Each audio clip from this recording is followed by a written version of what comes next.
Hi everyone, it's Jack back with another video, and today I'm going to be talking about United Health Group, a company that I took a small position in recently, and I'm hoping to grow into one of the larger positions in my portfolio, particularly with a recession on the horizon in 2022 or 2023, or a potential recession. I think this is going to be an excellent company to hold, and is one that's definitely going to make me sleep at night with its relatively low beta.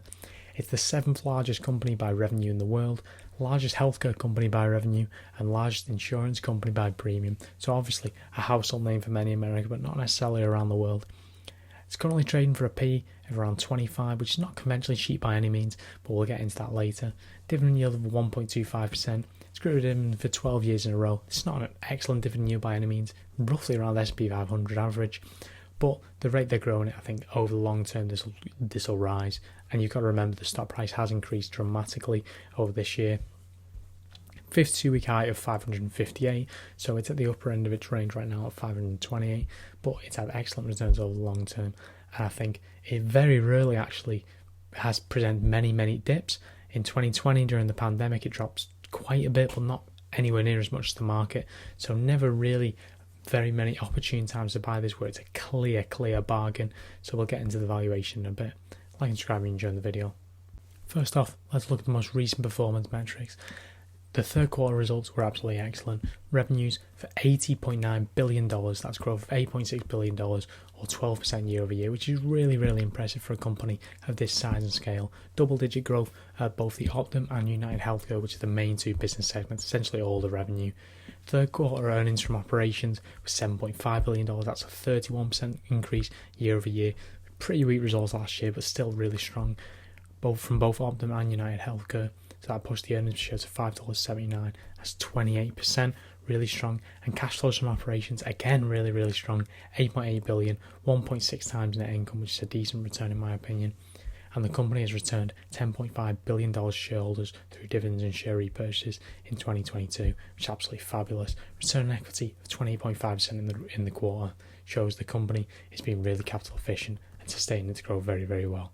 Overall, I couldn't really ask for much more in this quarter. The increased net margin, increased profitability, increased revenue decently, and both business segments were performing admirably, as well as returning a decent amount of cash to shareholders. A perfect quarter in my opinion.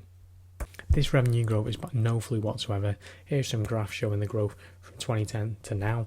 On the top, 12 months revenue, in the middle, quarterly revenue, and on the bottom, the year-over-year quarterly growth, which is typically in the 8 to 12% range. Obviously, this can change dramatically because of domestic policy and things like that, but typically it's in the 8 to 12% range quarterly growth. You can see on the top, around $80 billion, $90 billion of revenue in 2010 for the full year. Now it's over 300, and quarterly, you're looking at around $18-20 billion in 2010. Now it's around 80. So $80 billion quarterly revenue is basically what the revenue was for the full year 12 years ago, which is absolutely outstanding. Revenue for the most recent 12-month period was a 12.82% increase. The year before, 11.84%, both on the upper end of that range.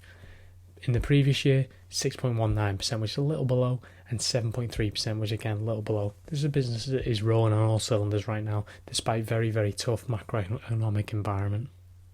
Next on to the dividend, which is obviously an important metric for a lot of investors. Now, of course, dividend aristocrat is obviously a very sexy title. It doesn't really matter that much to me. What matters to me is the graphs. If they skip 1 year for whatever reason, that's not so important to me because I don't rely on the income. For retired investors, that may be a bigger deal, but not for me. And what I'm seeing in these graphs is up and to the right. They've grown the dividend consistently for the last 12 years. The 5-year growth rate is nearly 18%, which is absolutely outstanding, with a payout ratio of just 29%, which is way below average for these type of, for dividend aristocrats, for example. Has an annual payout of $6.60.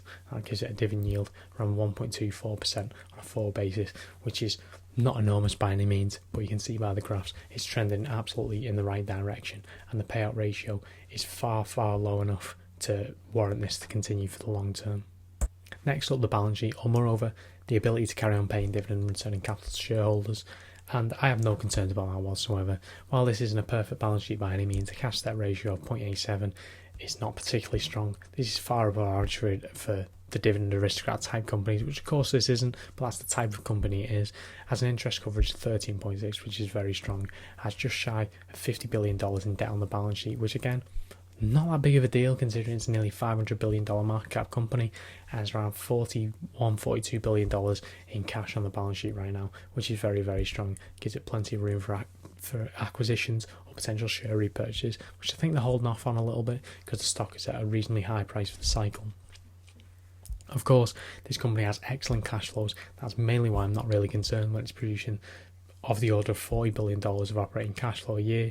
Then is it really that much of an issue if it has a little bit of debt on the balance sheet? I can't see its dividend stopping anytime soon. It's a very low payout ratio, and it seems to be happy to be increasingly growing this. I think it will become a dividend aristocrat sooner rather than later. I can't see it cutting its dividend anytime soon because this is such a resilient, robust business. Any business like this, a household name with excellent return on invested capitals, return on equities, not amazing margins by any means, but good margins for the sort of size and scale of revenue that they're talking.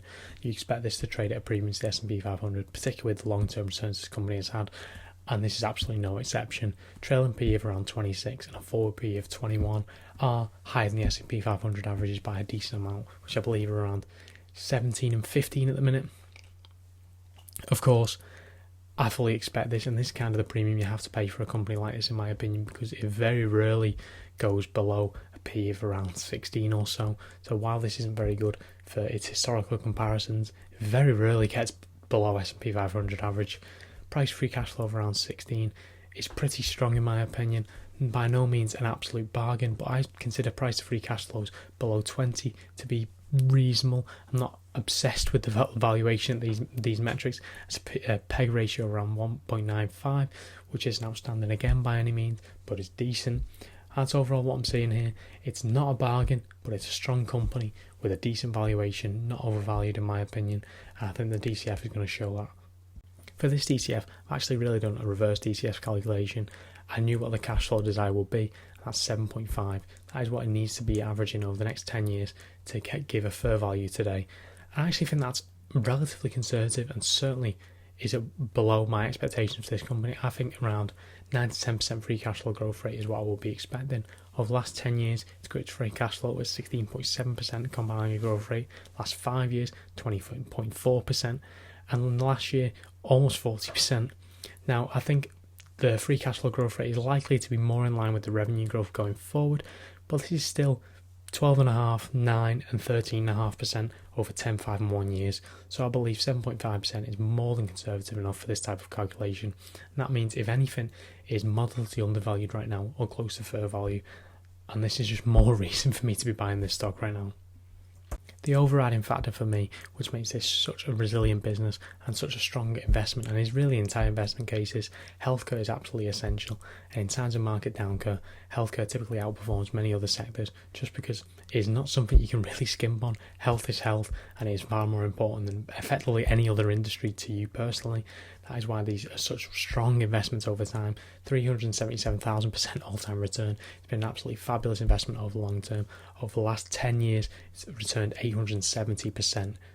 Fabulous. It was not a small company by any means in November 2012. It's not a small company now. I think it will continue to have strong returns. I'm not expecting a 10-bagger in 10 years again. By no means do I think this is going to be a $5 trillion company in 2032. However, I can see market-beating returns for this company going forward. And regardless, I think this is going to be a really strong investment from a dividend point of view over the longer term. I just think this is a fabulous company that is incredibly resilient and is one that anyone should be comfortable with holding in a recession. Of course, this is just my opinion. I'm not a financial advisor, and you should do your own research and due diligence when investing in any company. This is a company I'm buying. It may not be a company that you like, and you shouldn't buy it because I'm saying so. With that being said, like and subscribe if you enjoyed the video, and comment down below what you think of United Health. Comment down below what you're thinking of buying and holding in this recession, or if you're thinking to sell it all. Let me know down in the comments below and start a discussion. See you again next time.